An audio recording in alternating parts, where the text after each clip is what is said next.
Nongeye kubaha ikaze bakunze Urutonde TV, mbonera hano kubasuhuza. Ibyishimo, umunezero biba ari byo bibaranga. Uyu mwanya tujya kurebera hamwe urutonde rw'abanyamakuru 10 bakunzwe cyane kurusha abandi hano mu Rwanda. Uru rutonde twarukoze dushingiye ku biganiro bakora, uburyo bakunzwemo ndetse n'uburyo bakurikiranwa ku mbuga nkoranyambaga ndetse n'uburyo bafatwa muri sosiyete nyarwanda. Ku mwanya wa 10 turahasanga umunyamakuru witwa Gerard Mbabazi. Gerard Mbabazi akaba ari umunyamakuru wa RBA, akaba akora mu gisata cy'imyidagaduro.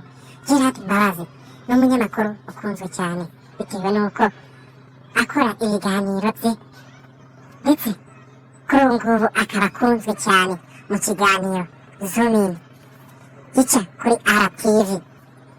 Ku mwanya wa 9 turahasanga umunyamakuru witwa David Bayingana, akaba yarakunzwe cyane ubwo yakoraga ku Radio and TV 10 mu gisata cy'imikino.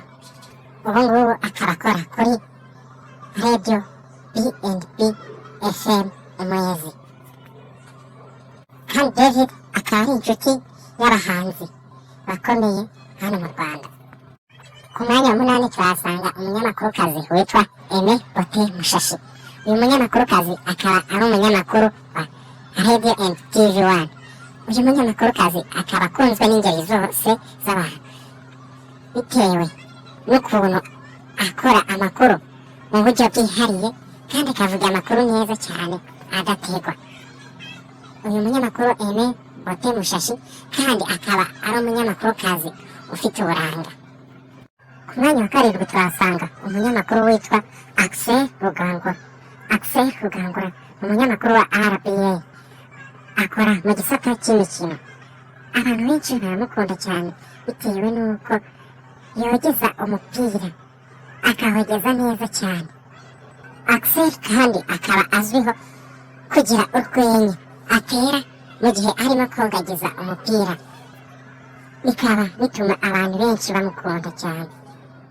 Ku mwanya wa 6 turasanga umunyamakurukazi witwa Anita Pendo.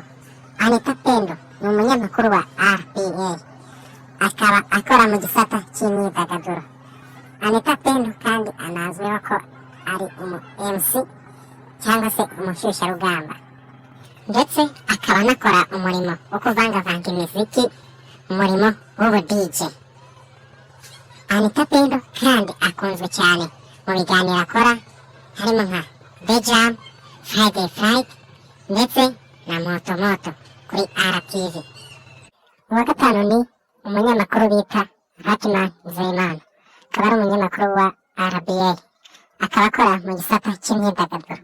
Ratman yatangiye gukundwa n'abatari bake aho yakoraga kuri Royal TV mu kiganiro yitaga Celebrity Show. Lucky ni umushyushyarugamba cyangwa MC. Kuri ubu akaba akunzwe cyane mu kiganiro gica kuri RTV cyitwa Versus Talent and Passion, aho turiramo impano zitandukanye.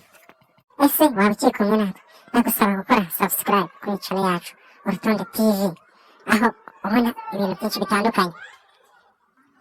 Ku mwanya wa 4 turasanga umunyamakuru witwa Bienvenue Redemptus. Bienvenue Redemptus akaba akora mu gisata cy'amakuru, akaba akundwa n'abantu benshi bitewe n'uburyo avugamo amakuru neza kandi akavuga mu buryo bwihariye. Akaba kandi anarebwa cyane ku buryo binyura benshi kumureba avuga amakuru. Ku mwanya wa 3 turasanga umunyamakurukazi witwa Sandrine Isheja, akaba ari umunyamakuru wa Kiss FM.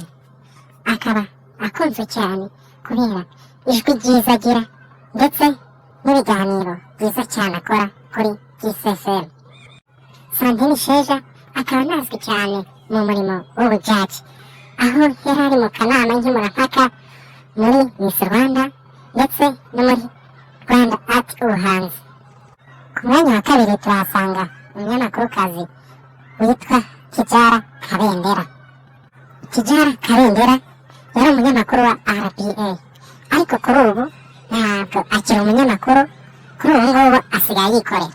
Ariko Tidjara Kabendera akaba yarakunzwe n'abantu benshi cyane batandukanye, kuko wari inyangamugayo mu kazi akora k'ubunyamakuru ndetse no mu buzima busanzwe. Tidjara abenshi bavuga ko ari umubyeyi mwiza bitewe n'impanuro ajya anyuza mu biganiro bye akora. Abantu benshi banamukunze cyane mu kiganiro yakoraga kuri RTV cyitwa East African Connection, cyatambuka kuri RTV mu rurimi rw'igiswahili. Abenshi kandi bamukundiye uburyo avugamo ururimi rw'igiswahili. Tidjara Kabendera kuri ubu asigaye yikorera.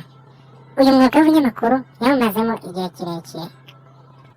Ku mwanya wa mbere turahasanga umunyamakuru witwa Ismail Mwanafunzi. Ismail Mwanafunzi akaba ari umunyamakuru wa RBA. Ismail Mwanafunzi yatangiye gukundwa cyane ndetse no kumenyekana mu kiganiro yakoraga cyitwa Isango Sobanukirwa kuri radiyo Isango Star.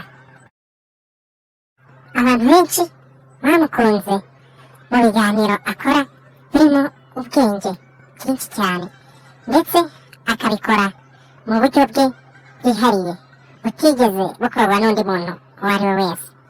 Ibiganiro bya Ismail Mwanafunzi usanga bikunzwe cyane, aho abantu bagenda babyoherezanya ku mbuga nkoranyambaga ndetse bakabishyira no ku mafurashi, bakabyoherezanya no ku matelefoni.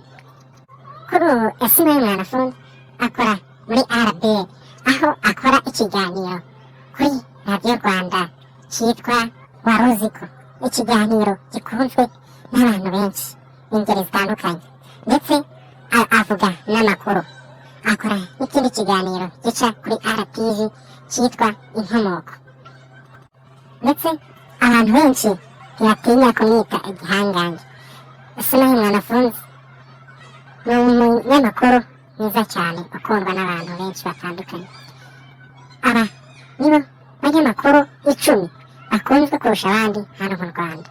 Nkibutse ko uru ari Urutonde TV, urasabwa gukora subscribe, like, share, ukaduha n'igitekerezo n'inyunganizi muri comment.